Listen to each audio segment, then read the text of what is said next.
when the NHL playoffs began. Very few casual hockey fans had ever even heard of Mika Kiprasov. By the time the playoffs had ended, he was a household name in Canada and in most hockey markets in the U.S. because the Calgary Flames rode his shoulders all the way to the Stanley Cup Finals, all the way to a Game 7, before giving way to the champion Tampa Bay Lightning. And most importantly, that team, Calgary, they played as a team probably better than any team in the playoffs last year. And why? Because they have a lot of respect and a lot of confidence in Kiprasov. You need a good goaltender in the playoffs to win, but you need one even better to get your team united and feeling good about themselves. And he did that for them last year. He's done that for Finland, too. Yeah. He went 15 and 11 in the playoff year, had a 1.85 goals against and a 9.28 save percentage during the Stanley Cup playoffs last season. That'll be dumped in. A 2-1 lead for Team Canada. Finland in their white and blue in the zone. St. Louis avoided the hit. Hagman. Hagman has been all over the place. Dump back St. Louis. Clears it up Gagne. Gagne could not get the angle. Good play made by Newman, who cut him off in front of the net. Now Richards goes behind it now. That's Hagman on him. A lot of room in that high slot area where Scott Hansen is trying to get set up. There goes Richards, no call. Fans wanted one. Ballmeister held it in. Gagne, centering pass. Again, just chipped away by Teppo Numminen and finally cleared out. Hannon will come back to get it. Scott Hannon out of San Jose, where he played last season. Dumps it back in behind the net. Ginla giving chase. Knocked away. Numminen. Numminen trying to clear it off the dasher. Right now, Finland got caught here in the line change. They're short a man. Short a man. Regier broke his stick. The blade came off on that shot. Kiprasov reached, makes a save and a rebound chance. Great play out in front. Joe Sakic the opportunity. What a flurry that was. Brodeur kicked it away. Held back in behind the net now. See if that'll fire him up after that defensive play and get a goal. Salo shot. Skimmed wide from the point again. Just sent back in behind the net. Niedermeyer trying to move it.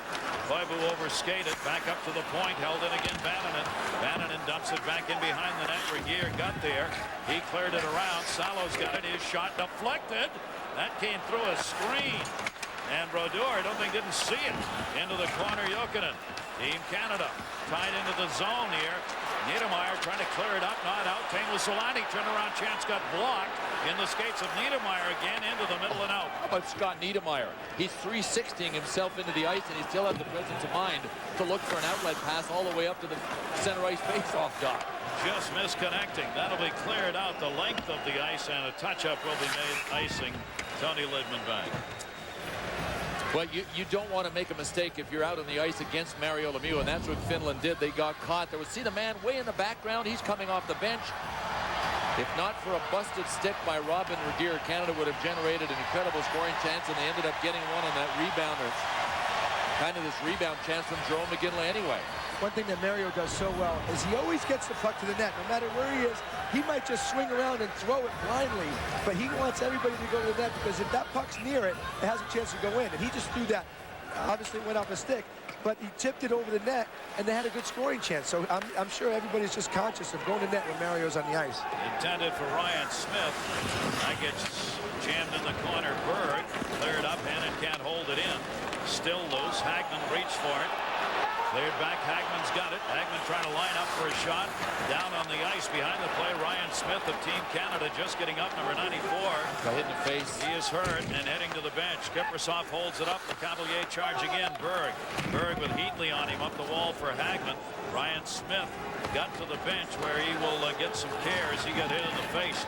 Obviously no call of anything here. Played back. Ballmeister will touch that one up. And let's check in with David and Barry. All right, Barry, last couple of minutes in the second period. Your Pac win. How do you shake things up right now? I don't think you have to shake things up. I think they're playing fine. They're winning the game. They're playing hard. You're going to have to give Finland some chances. They're a great hockey club. So, again, don't panic. Everything's fine, David. And the all-Melrose team coming up in the second intermission. Guys, back to you. Pretty good cut. I'll tell you, this is the second time that Ryan Smith has been hit in the face. Earlier in the first period, you didn't see it, but he got... 2 saves, rebound, Kiprasov. Adam Foote, Doan, and Thornton down low. 2 chances for Team Canada. Into the middle, gets blocked into the corner. Good try by Thornton to center. Doan on to help. Thornton keeps the puck. No stick for Koivu here. Thornton a chance, down low again, bounced in behind the net. Brewer has stepped up, the defenseman. He's in front of the net. Eric Brewer now moves back to the point. Sent back behind the net, so there was nobody there. there. Sakic and Niedermeyer scoring the goals for Team Canada. Rico Hall for Finland. Sakic's now got 4 goals here in World Cup play. A 2-1 lead for Team Canada. Minute 59 to go. Kiprusoff knocked it down. Left it. Salo. Lemieux read that. He went behind the net the other way. Mario Lemieux reaching in. A little more ice time for him at the end of the second period, along with Joe Sakic. Get him out there. Minute 46 left to go in it. Here's Ron Niedermeyer behind the net. Colorado was moving in. Cleared back up to the line. Ginla's on the right. Niedermeyer the charge. Dumped it in. Kicked away. Sakic left it behind the net. Ginla got tied up again. Ginla was doing battle with Rico Hall. Lemieux was trying to get in front. They couldn't control the puck. Colorado in the middle. Left it instead for Hall, and they'll dump. Colorado on the near side, going back for Finland. He was the only one out there in a line change. Ginla knocked away by Berg, who just came out. Niedermeyer clears it around. Cleared out. Hall will play it. Rico Hall, Tony Lidman rather will play it. Back into the middle. Ruutu trying to move it in along the boards. Gagne couldn't cut him off. 1-1. With a minute left to go, they tied it up. What a move! Did you see that move on the boards? Did you see him get? Was that Niedermeyer that he beat? You can't beat Scott Niedermeyer on the boards like that and make him look foolish. What an absolute beautiful, and then to beat Marty Brodeur with a beautiful wrist shot. He has been one of Finland's, in my mind, 2 best players, 2 best forwards. Oh my goodness. What a goal. Making Canada pay. The other one is Nicholas Hagman, numbers 9 and 15. Oh, baby. Beautiful What a shot. Wayne Gretzky's reaction. The head of Team Canada. This game is now tied at 2-2. Tuvino Ruutu played for Chicago, 23 goals, gets his first of the World Cup. How could he only have 1 goal? I don't know, but Niedermeyer's jock is sitting up here with us right now. Get rid of it. Adam Foote cleared it ahead, intended for Doan. Lost it. Look out. Yuri Lehtinen guns it in. Game tied at 2-2 as the goal comes on the 19th shot of the game for Team Finland.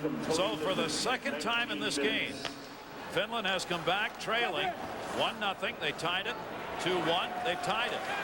And probably that's the way we're going to start in the third.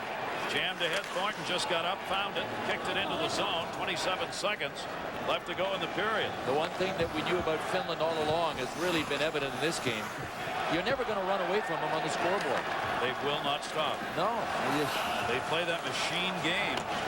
The goal at 19 minutes, Ruutu's first of the World Cup. Lidman the only one to get an assist on it, and that's going to be whistled on the offside. So what a finish we are going to have for you. I think Scott Niedermeyer jumped up thinking that Ruutu was going to get bogged down on the one-on-one along the boards. Well, Ruutu made a 1-on-2 look easy.